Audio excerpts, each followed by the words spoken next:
welcome to the 82nd National Conference of the Scottish National Party.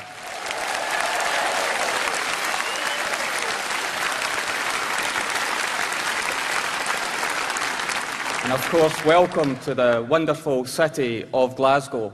The first thing I would like to do is for you to give a very warm welcome to your fantastic candidates for the deputy leadership of the party.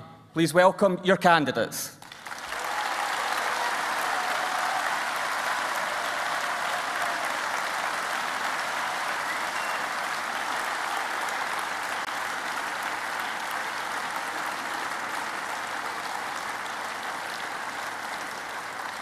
I think we're all agreed that there is very high calibre of candidates, and the announcement will come shortly.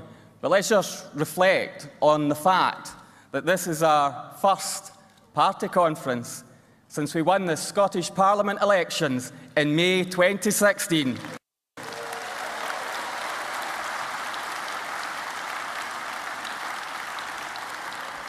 Of course, where our party leader, Nicola Sturgeon, secured her personal mandate to become First Minister of Scotland.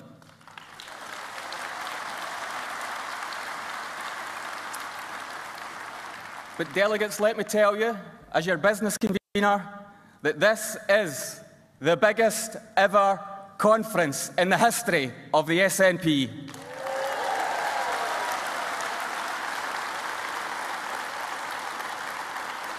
And it's not just the biggest party political conference in Scotland, it's the biggest party political conference in the UK.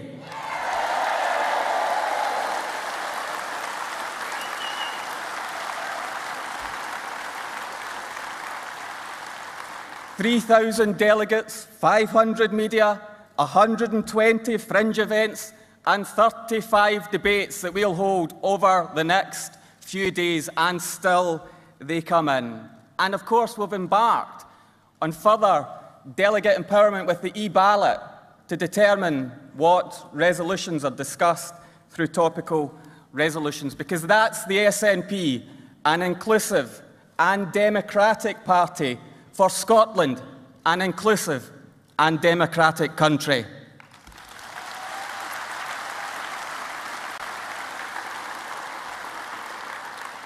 And as I look at all the delegates still coming in, the various tiers in this auditorium, the capacity of 3,000, I think must have been designed using a theodolite, but check it up, National Secretary. But as we fill this hall, I want you to now welcome your National Secretary, who will give you the announcement of the results for the deputy leadership of the party. Please welcome Patrick Grady, MP.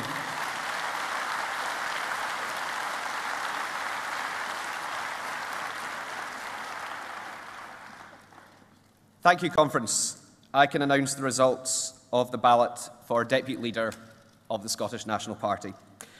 I will announce the results in percentage terms, and then a full breakdown of the votes will be published on the party website later today. In the first round, the percentage received by each candidate was as follows. Chris McElhenney, 3.38%. Alan Smith, 18.6%. Tommy Shepherd, 25.53%. Angus Robertson, 52.5%.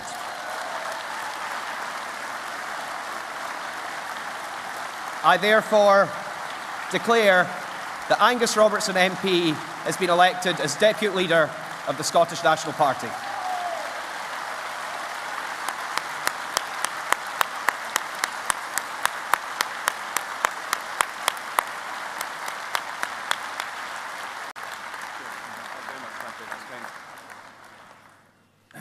Well, how many of you turned up to the hustings?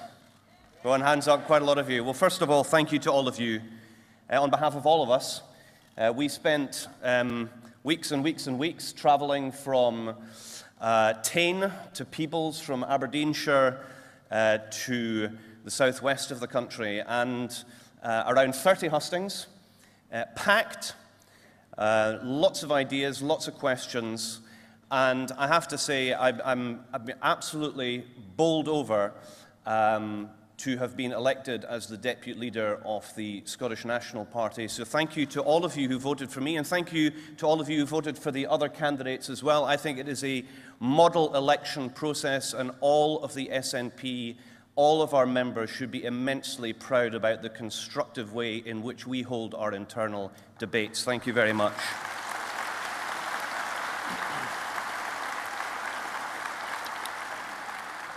Now, my campaign themes in this election were about leadership, they were about grassroots, they were about independence. I think it makes perfect sense for the leadership team of the SNP to be made up of our leader in the Scottish Government and Parliament, Nicola Sturgeon, our First Minister, and the leader of the SNP at Westminster. I think it makes perfect sense that our leadership team reflects Scotland, Nicola as a fantastic representative of this great city in central Scotland, myself a parliamentarian living, working and representing in a part of rural Scotland. We are the Scottish National Party. The clue is in the name. We represent the whole of the country and everybody who lives here, regardless of where we come from, and we should never forget that.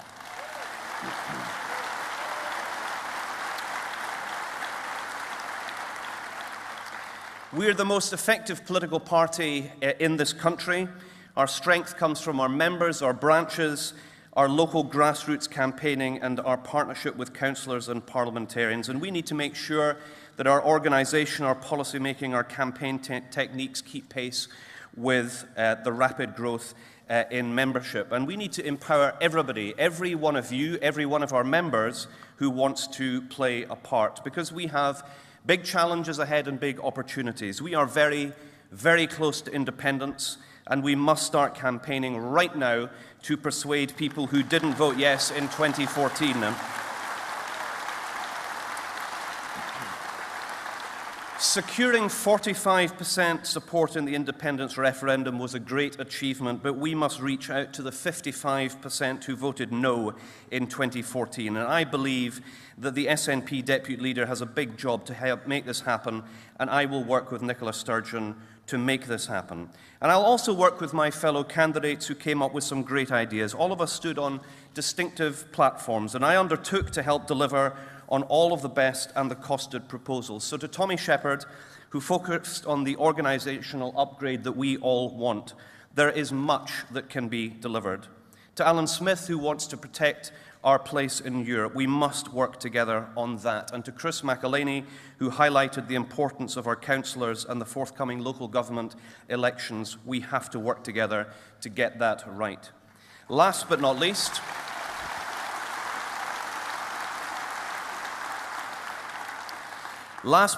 you cannot run for an office like this without the support of some key people, and I'd like to make some special mentions to Nathan Sparling, to Peter Dempsey, and to my wife Jennifer, who put many, many hours, many miles, many social media updates, and many hustings behind them. To you, the members of the SNP, thank you for doing me a tremendous honour and electing me as Deputy Leader. I look forward to working for you, with you and with Nicola Sturgeon for our country and everybody who lives here to deliver the independence that we all seek. Thank you very much. Thank you.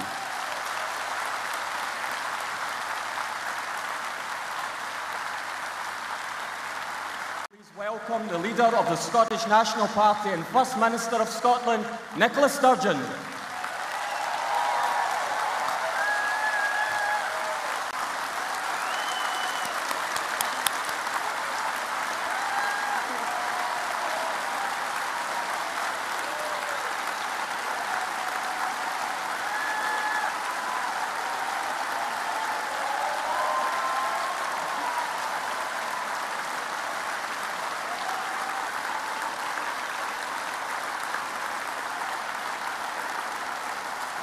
Thank you.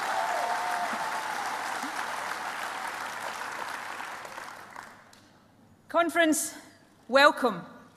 Welcome to the dear green place, the great city of Glasgow. A city that said yes in 2014.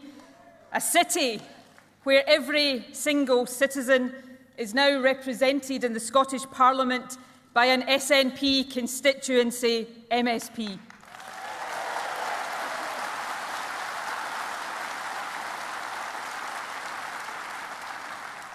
Let me begin today by warmly congratulating our new Deputy Leader, Angus Robertson.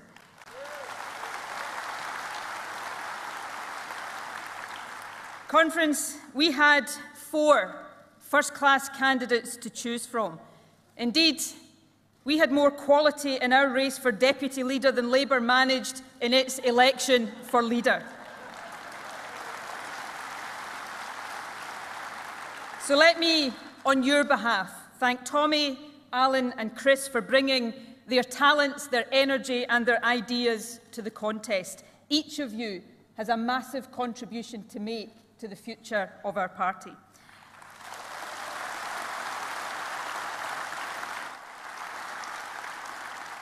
And Angus, you will be an outstanding Deputy Leader.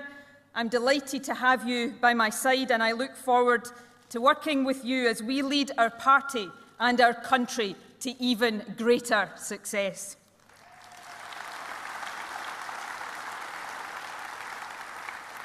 Conference, over the next 3 days, we will talk in detail about our work to build a better, fairer Scotland. On Saturday, my conference address will focus on our plans to help business and create jobs, on our work to expand childcare and close the attainment gap in our schools, on our absolute undiminished commitment to invest in and reform our precious NHS. At the heart of every single one of our plans is the ambition to build an inclusive Scotland, a country where everyone has the opportunity to contribute to and the right to benefit from the better Scotland we are building together. A country where we cherish diversity and value people for the contribution they make, not one where we judge them on the country of their birth or the colour of their passport.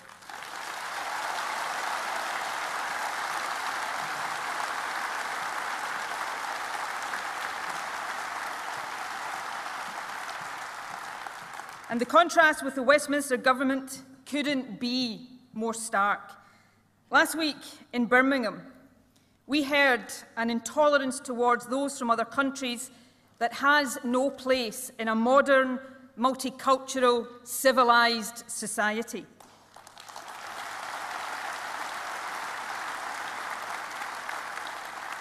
You know, on the day of the Prime Minister's speech to the Tory conference, the new leader of UKIP resigned.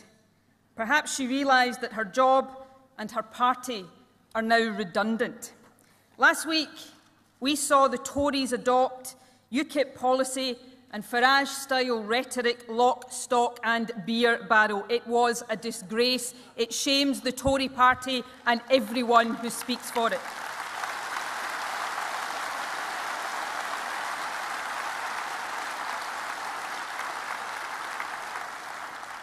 But make no mistake, the right wing of the Tory party is now in the ascendancy, and it is seeking to hijack the EU referendum result. Brexit has now become Tory Brexit. The rampant right wing of the party is using it as a licence for the xenophobia that has long lain under the surface, but which is now full view. They're using the result as cover for a hard Brexit for which they have no mandate, but which they are determined to impose regardless of the ruinous consequences. Worse still, they intend to do all of this with no parliamentary authority, virtually no scrutiny whatsoever, and to do it with complete disregard for Scotland's democratic voice. That is simply not acceptable.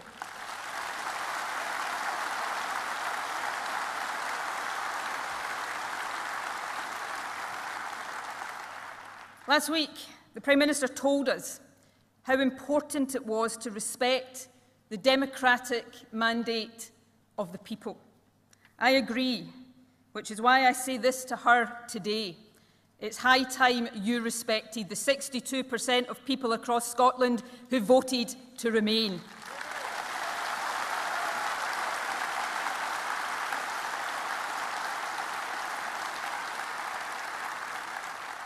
Of course, I know that 1 million of our fellow citizens voted to leave. They did so for a range of legitimate reasons, and as First Minister I have a duty to listen to understand and to respond to these reasons. But I suspect that many of those who voted to leave look now at the actions and the rhetoric of the Tories and think, that's not what I voted for. They may have voted to take back control, but I can't imagine that many of them voted to hand control to the unholy trinity of Boris Johnson, David Davis and Liam Fox.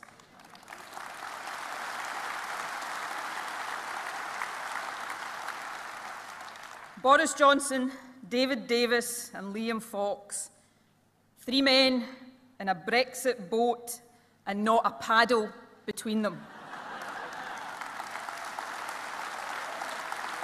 I don't believe people voted for that. They didn't vote to throw economic rationality out of the window. They didn't vote to lower their own living standards or to sacrifice jobs and investment. They didn't vote for our businesses to face tariffs or for holidaymakers to need visas. They didn't vote for the scapegoating of foreigners. And they didn't vote for the voice of Scotland's people and our Parliament to be ignored. Yet all of these are clear and present dangers. All of that will happen unless we fight against it, and we will fight against it.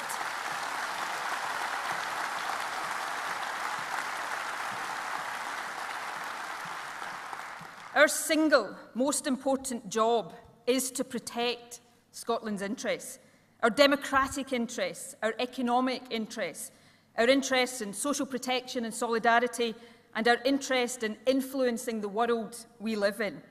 There is no doubt that Brexit is a defining issue of our time, for Scotland and for the UK. It looms over everything. How could it not, given the implications for our economy, our society, our security and our place in the world? So today I want to concentrate on what we will do in the months ahead to protect the interests of Scotland and, insofar as we can, the interests of the UK as a whole. Firstly, we will make our case in the House of Commons and in the Scottish Parliament. I can confirm today that SNP MPs will vote against the Brexit bill when it comes before the House of Commons next year.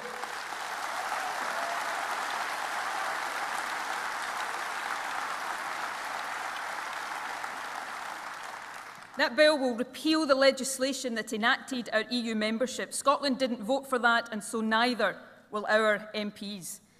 But we will also work to persuade others, Labour, Liberals and moderate Tories, to join us in a coalition against a hard Brexit, not just for Scotland but for the whole UK.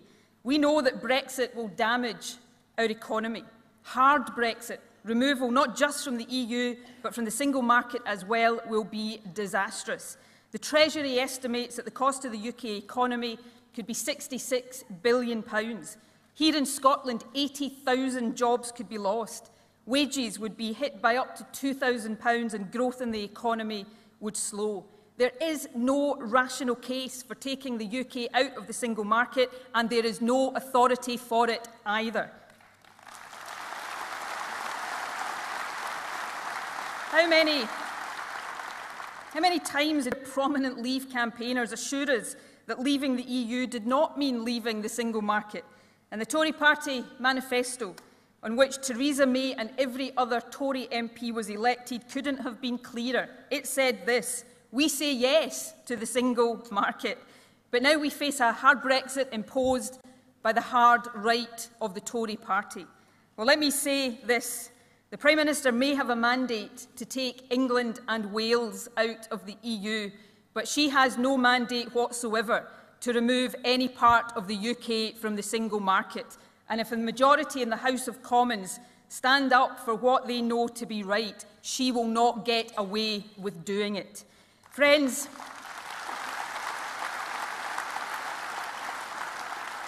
We will also assert the right of the Scottish Parliament to have its say.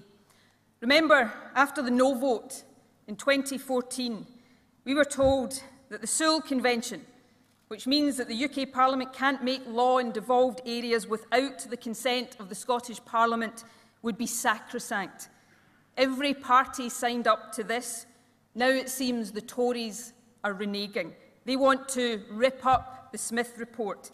Well, they need to understand this. Scotland's Parliament is the democratic heartbeat of our nation. To deny it the right to give or withhold its consent on an issue of such magnitude would be an act of constitutional vandalism. It is not on.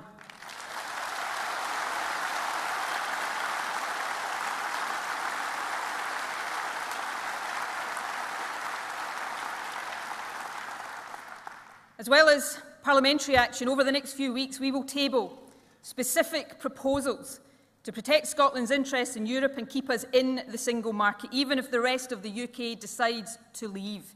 It's clear that beyond the hardline rhetoric, the UK government has no detailed plan.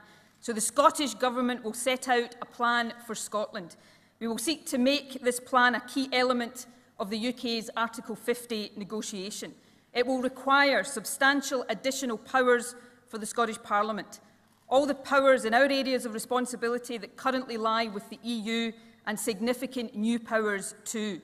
Powers to strike international deals and greater powers over immigration. Powers not just to protect our economy, but also our values. UK ministers might think it acceptable to order businesses to create lists of foreign workers. We do not. Our ambition is to build an inclusive Scotland.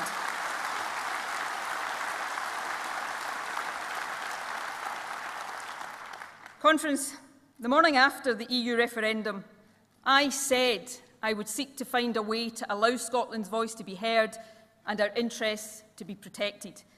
And I said I would explore if that could happen within the UK. The plan we table will honour that commitment.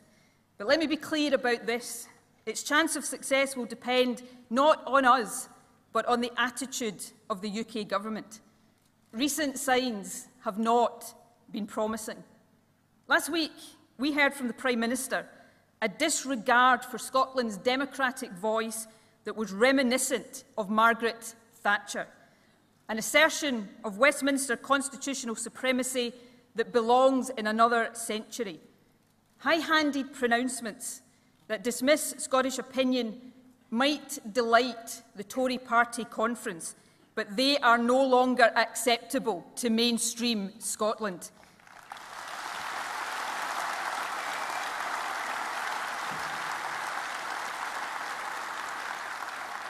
So my message to the Prime Minister today is clear. Scotland didn't choose to be in this situation.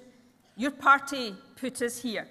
In 2014, you told us Scotland was an equal partner in the UK. Well, the moment has come to prove it. If you value the UK as you say you do, it's up to you to prove that it can work for Scotland. The ball, Prime Minister, is in your court.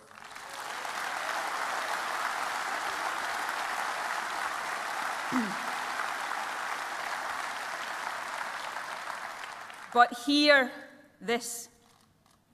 If you think for one single second that I am not serious about doing what it takes to protect Scotland's interests, then think again.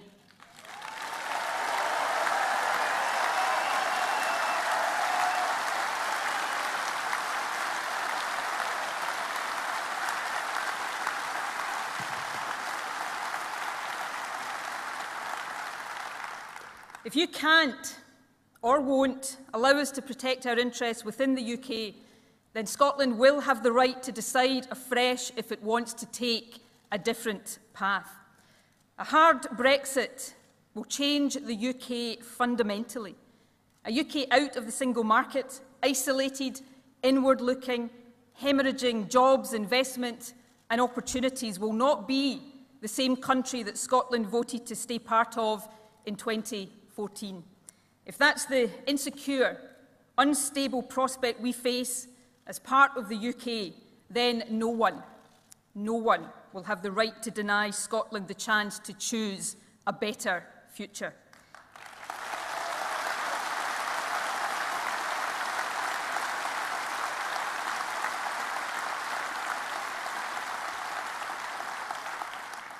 On the morning after the referendum, I said I would protect Scotland's ability to make that choice. In our programme for government, I committed to publishing a draft referendum bill. I am determined that Scotland will have the ability to reconsider the question of independence and to do so before the UK leaves the EU if that is necessary to protect our country's interests. So I can confirm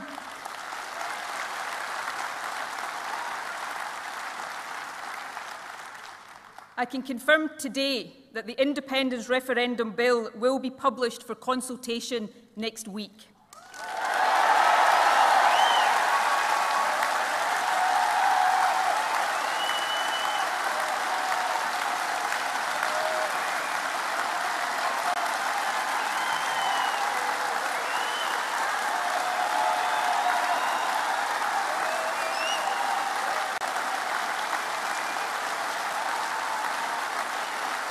Friends,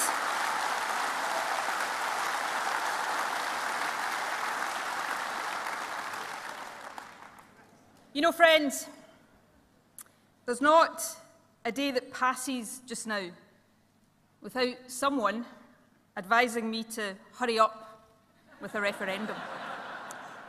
And there's not a day that passes just now without someone advising me to slow down. Welcome to my world. But the responsibility of leadership is to act in the best interests, not just of our party, but of our country as a whole. The morning after the referendum, I said that I'd be guided at all times by a simple, clear test. What is best for the people of Scotland? Conference, that's the principle that I will continue to be guided by each and every day, and I know I can count on your support every step of the way.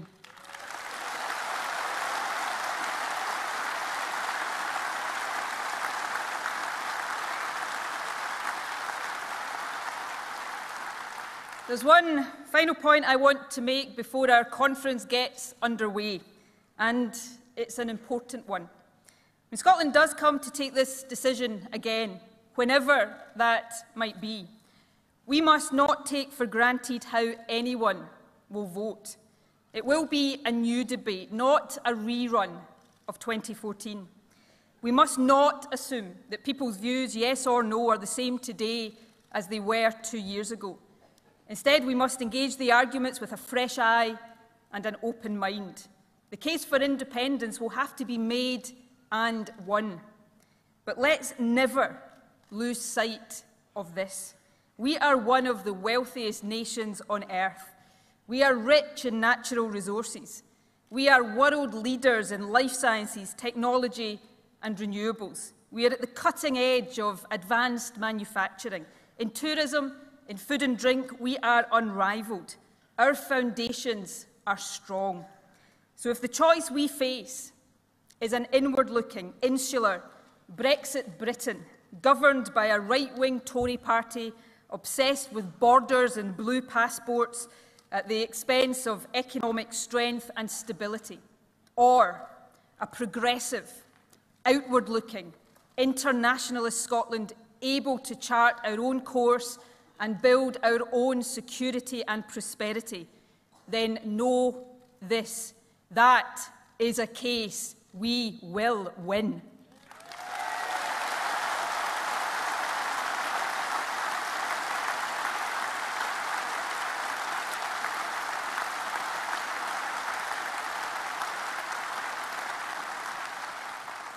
Friends, we stand for a fairer, wealthier, outward-looking, progressive Scotland. Let's get on and make it happen.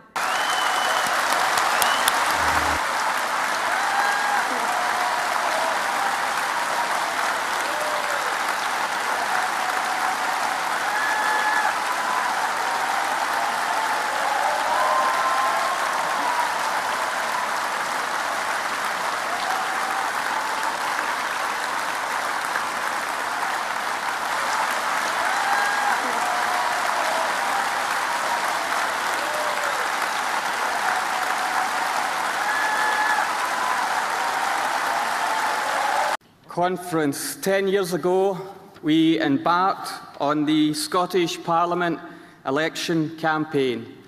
We won those elections and we've held office since. We took over the Scottish Executive and created the Scottish Government worthy of the name.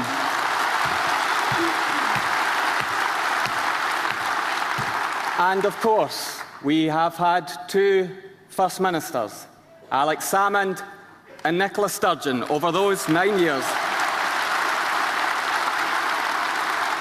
And you know, over those 9 years, and I have counted, including the interim leaders, there has been 9 leaders of the opposition.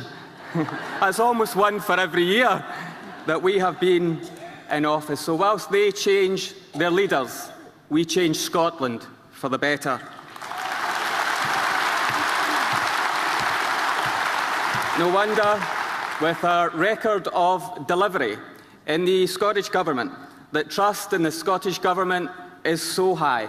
No wonder we are at record levels in the opinion polls for the Scottish Parliament constituency, with the most recent opinion poll at a whopping 52%.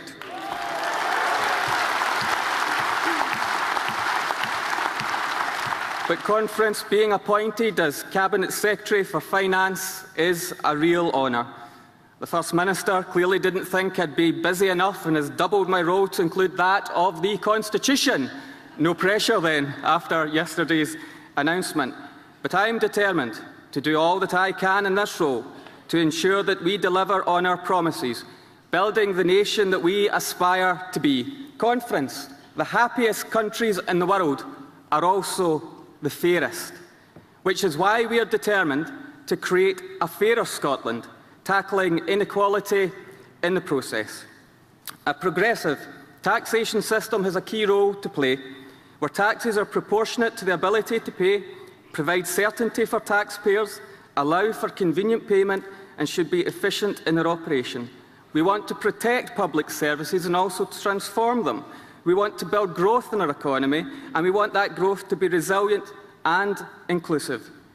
Now, the UK Chancellor of the Exchequer, Philip Hammond, has been sending out mixed messages about what to expect in his autumn statement on the 23rd of November, his mini-budget.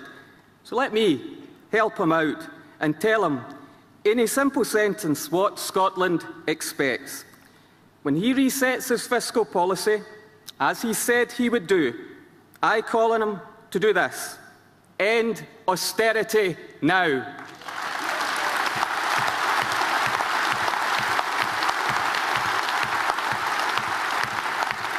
So, Conference, please give a warm welcome to many of our Cabinet members who will address you now one by one.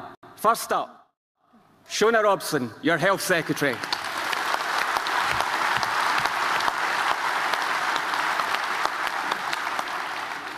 Conference, in the last decade we've seen the English NHS fragmented and opened up to privatisation. We've a UK government that's gone to war with its own junior doctors, and now talks of doctors from other countries no longer being welcome. Conference, I want to send out a loud and clear message to all of those from other countries working here in our NHS. We value you.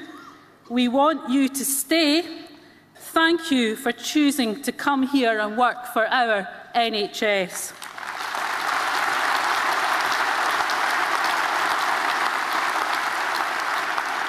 By contrast to the position down south, Scotland's NHS has been kept true to Nye Bevan's founding principles: free at the point of need and kept in public hands. Scottish health funding is now at record levels, up by £3.3 billion so far, and by the end of this Parliament we'll increase it by almost a further £2 billion, the highest funding commitment of any party. This investment has seen NHS staffing increase by over 11,000 under the SNP to historically high levels, with over 2,000 more nurses and over 1,500 more consultants. And it's the hard work of our NHS staff that's seen public satisfaction steadily rise. For example, a record high 90% of patients rate their inpatient care as good or excellent. So to each of our hard-working staff, I say a huge thank you.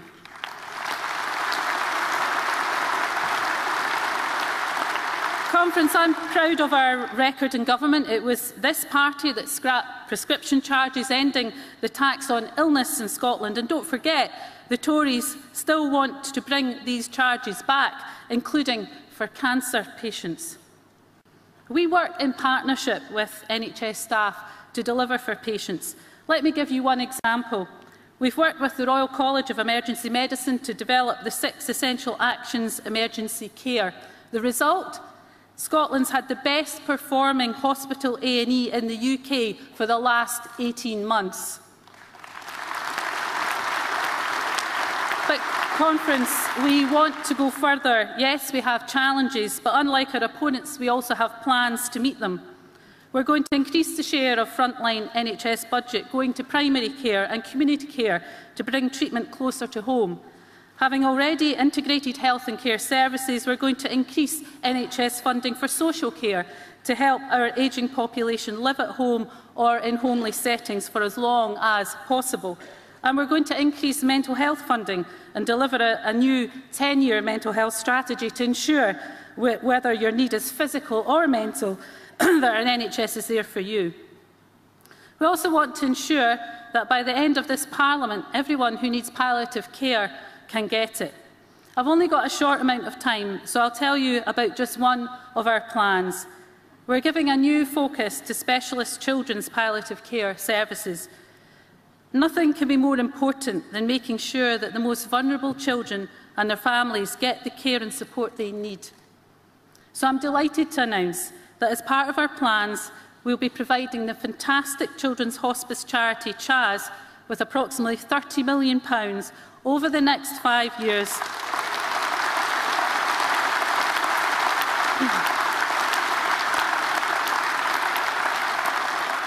£30 million over the next 5 years to help children and families through the most difficult circumstances, ensuring they are able to spend quality time together. Every day, the SNP and government stands up for our NHS and care services. And Conference, I'm delighted that you stand with us.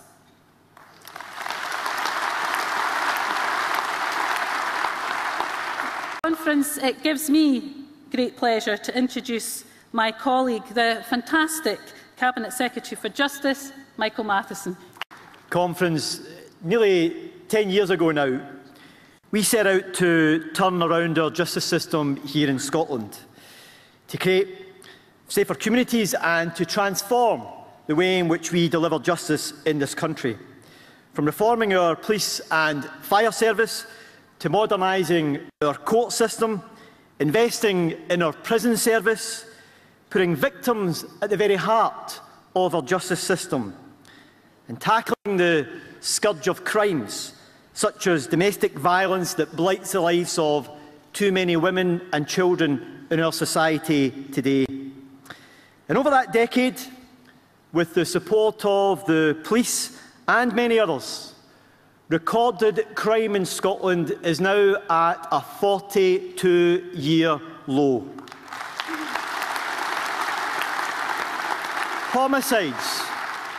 Homicides in Scotland are now down by 50% since 2007, the lowest since 1976. Violent crime is down 52%. Crimes of handling offensive weapons are down by 69% over the last decade. And as a result of these achievements, we now have fewer Scots who become victims of crime. I want to take this opportunity to thank everyone within our justice system who has played their part in making our communities safer here in Scotland.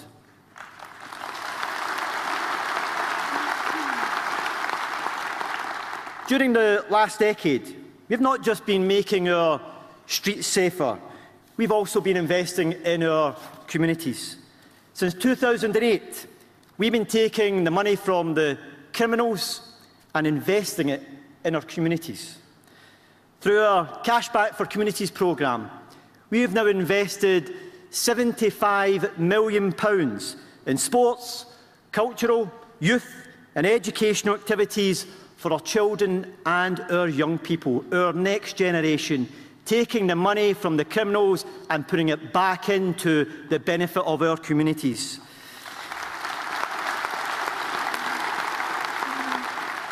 We can be rightly proud of what we've achieved over the last decade, but there's much still to do in the years ahead. Supporting our police and fire service, who do an outstanding job across our communities day in, day out. Transforming the way in which we deliver community justice through the creation of Community Justice Scotland. Continuing our reforms of prison policy with the biggest change in our approach to prison policy in a generation. And transforming the way in which our courts deal with vulnerable witnesses and children in particular. But Conference, domestic abuse continues to blight the lives of too many families in our society. I've already set out our plans to create a new specific offence of domestic abuse. And with the support of Parliament, we'll be one of the few countries in the world that has created such a specific offence. But I want us to do more to help to support those who are victims of gender-based violence. The Scottish Women's Rights Centre recently celebrated its first anniversary of operation, drawing together many specialist groups to provide those who have suffered from gender-based violence. All the groups involved play a central role, an invaluable role in supporting victims to come to terms with the aftermath of the horrendous crimes that they are experiencing. And I'm very grateful to them for the tremendous work they undertake to strengthen the way in which we deliver services to victims of these crimes, crimes of domestic violence and sexual violence. So, Conference, today I can confirm that we will be providing the Centre with an extra £665,000 over the next 2 years, to allow it to expand the range of services that it provides and to allow it to move from its work in the Central Belt to deliver its services right across every corner of Scotland. Conference, as a government, on justice, we have delivered significant change over the last decade, and you can be assured that over the coming years we will continue to transform our justice system for the better here in Scotland. I take this opportunity now to introduce my colleague who has the responsibility of creating a more fair and just social security system here in Scotland, Angela Constance, Cabinet Secretary for Communities, Social Security and Equalities.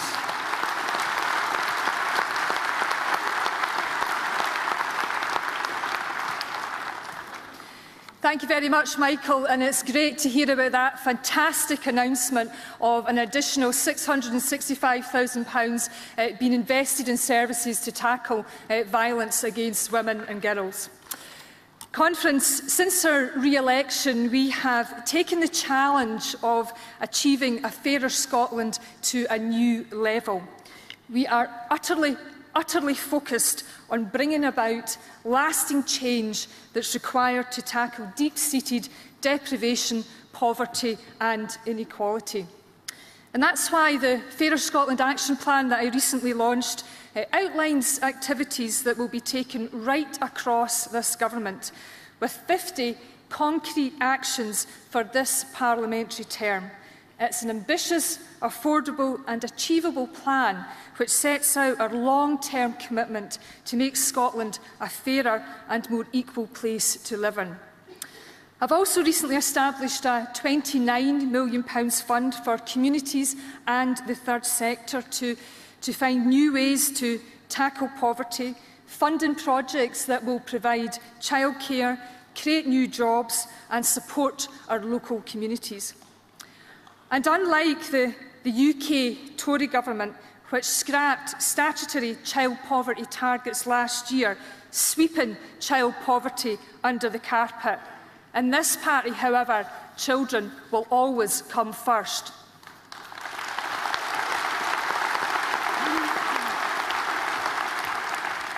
That's why the child poverty bill that I will take forward will apply long-term, income-based targets to reduce and to ultimately eradicate child poverty.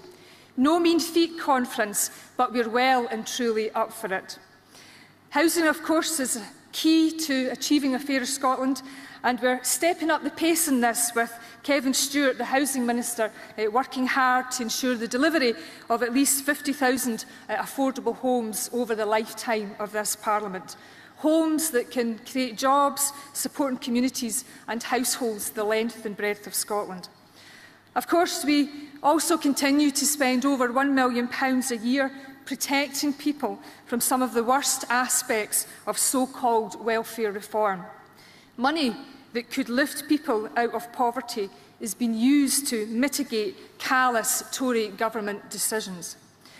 And we might only be getting 15% of the benefits budget transferred from Westminster, but that covers 11 benefits which 1 in 4 people rely on. So we are firmly focused on transferring those benefits and services safely and securely.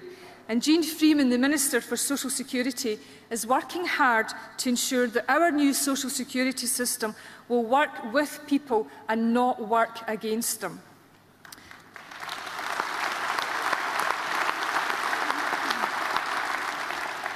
Conference, I'm therefore very pleased to announce today that we will involve at least 2,000 people from across Scotland who have gone through all aspects of the benefit system and experience groups to help us to test our plans, to test our policies and to test our processes.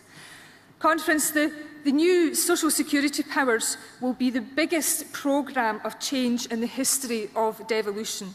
And we will therefore listen, first and foremost, to those who have that lived experience to ensure that we get it right and that we get it absolutely right, and ensure that we create a new social security system for Scotland with dignity and fairness at its very heart in absolutely everything that we do.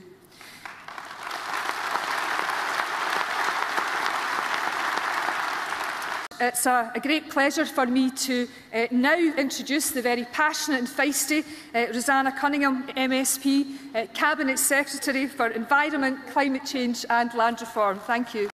Thank you very much, Angela. I don't know whether I'll be living up to that title in the next couple of minutes, but I do want to tell you, Conference, that I'm incredibly proud to stand before you today as Scotland's very first Cabinet Secretary for the Environment, Climate Change and Land Reform.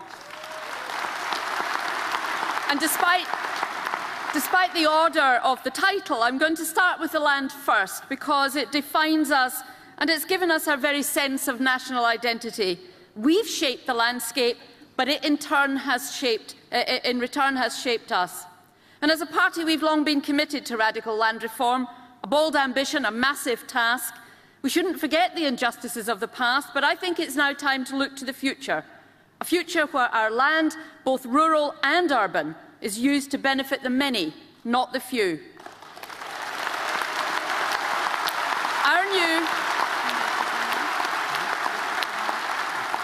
Our new Land Reform Act set out what we want to achieve and how we plan to achieve it, and that includes the creation of a powerful new body, the Scottish Land Commission, to drive forward the land reform agenda.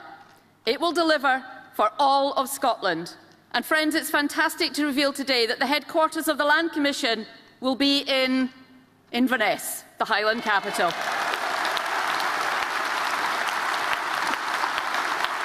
I wish the Commission well. The Commissioners will be appointed in the coming months and they'll begin work next year, and I pledge them my full support. And I have another promise to make. Scotland is going to continue to lead the rest of the UK in the fight against climate change. We've already blown through our 2020 target 6 years early.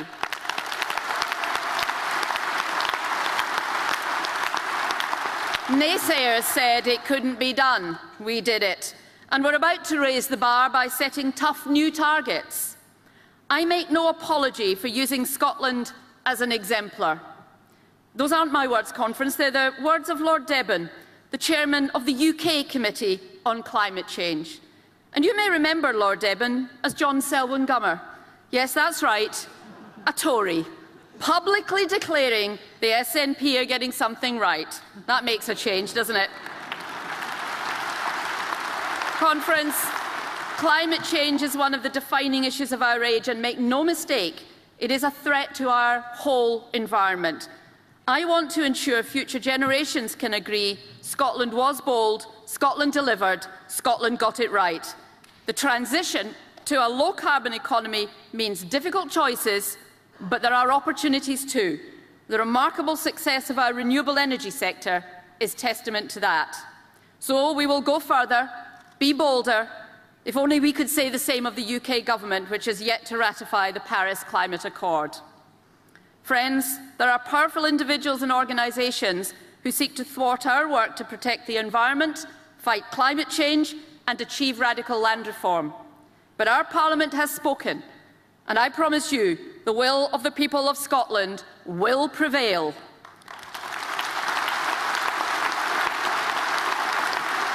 Taking up some of the challenges of the new economic opportunities of our work on climate change and the circular economy, here's Keith Brown, Cabinet Secretary for the Economy, Jobs and Fair Work. Conference, I think it's very important that we look back over the previous time that we've had in government and actually celebrate and acknowledge some of the successes that we've had. We as a party, of course, have always been interested in two things, of course, achieving national sovereignty, but also looking after the interests of the people of Scotland. And I think that means building up Scotland. And it's worth looking at just one or two highlights. First of all, at the M80, people don't talk about it anymore, but it was a substantial motorway project completed on time and under budget.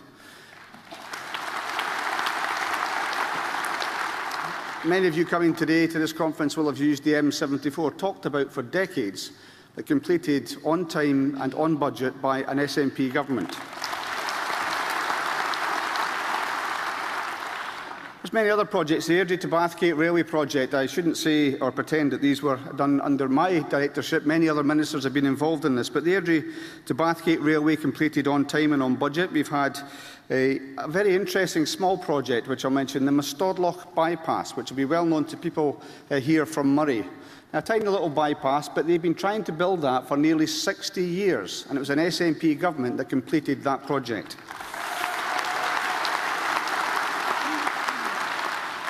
Now, much of these projects have been about improving the infrastructure and the productive potential in Scotland, but they're also about providing work and jobs, and they are by their nature labour intensive. But we've also been very busy over the previous 9 years in saving jobs. Think about Ferguson's, the last commercial shipbuilders in Scotland, saved by an SNP government.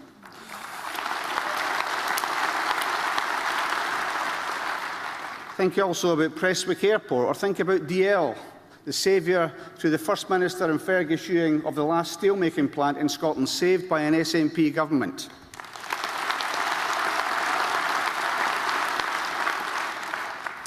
And if you look at the latest figures for unemployment, we have a position just now, according to the figures, of around 4.7 unemployment in Scotland. That's lower than the UK, one of the lowest figures we've had in nearly 25 years. And that is no coincidence. That has got a great deal to do with the work that we've done. But at the same time as trying to build jobs, we've also been very keen to make sure we have a fairer distribution of those jobs and fairer working practices for people. So we've seen through Roseanna Cunningham and Nicola Sturgeon the establishment of the Fair Work Convention.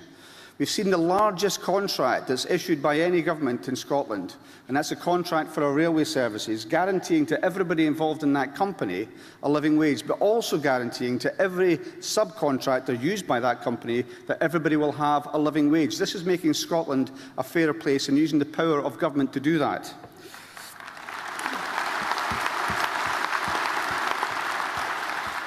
Obviously, that's not a job finished. There's a great deal more to do. So what you've seen in the last few weeks is the First Minister announced the Scottish Growth Scheme. This is the means by which many companies who find it hard to access finance will be able to tap into up to £500 million of new money made available to companies so they can scale up or get off the ground projects that would find it hard to finance. £500 million of direct support that will be available to companies in Scotland. And in addition to that, the response to Brexit, which has still not happened from the UK government. We've not seen what their response to be. We've not seen what their ideas are or what their plan is. But what we saw from the Scottish government was the First Minister announcing £100 million of capital stimulus. Now, that's for environmental projects, that's for improving, for example, energy efficiency, that's for capital projects, because even people like the OBR will tell you the most effective way of sustaining the economy is to invest in capital projects. So real action being taken by the government as we move forward. And we will continue to work for Scotland. Some of those other projects still underway. The Aberdeen Western Peripheral Route, the biggest roads project in the whole of the UK right now. Again, something that's been talked about, demanded for the last 50 years from people in that area. We've seen the Forth Crossing.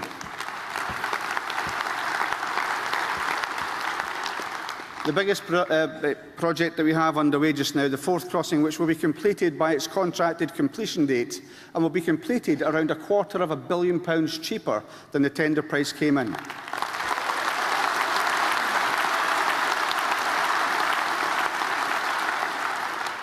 I mention these things, Conference, because it's always been our party's philosophy to build Scotland up. We see our country being torn down too often by our opponents. It's our job to build up Scotland, to instil that confidence. And on that issue of building up Scotland, we owe a great deal for all the projects which I've mentioned to manage to find the finances to do that, and I'm sure our new Finance Secretary will do the same.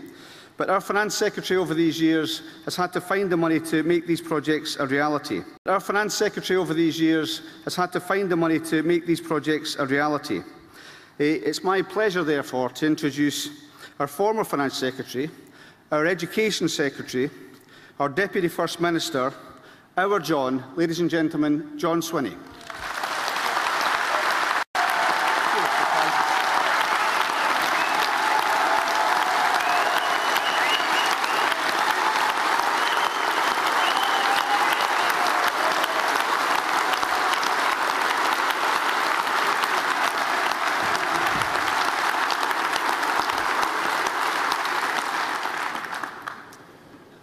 Conference, in May of this year, a remarkable thing happened. 9 years after we were first elected to government, we went to the polls, we went to the country to seek a historic third consecutive term in office. Led by Nicola Sturgeon, a leader with a close and direct relationship with our people, we asked the electorate for a new mandate. We set out our record, we promoted our team, we explained our vision of a fair and prosperous nation, and the voters delivered a thumping great victory for the SNP and for Scotland.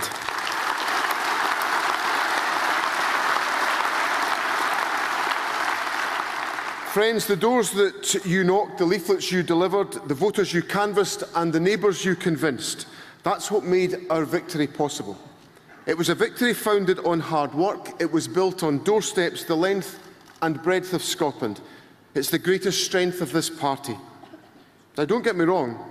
Some would say that our First Minister is our greatest strength, and far be it from me to disagree with that important statement. I wouldn't dream of it. Others will tell you our greatest strength is our vision for the nation, and they're not wrong either. But for me, our greatest strength is born of our roots. We are not a branch office of a UK party. We are...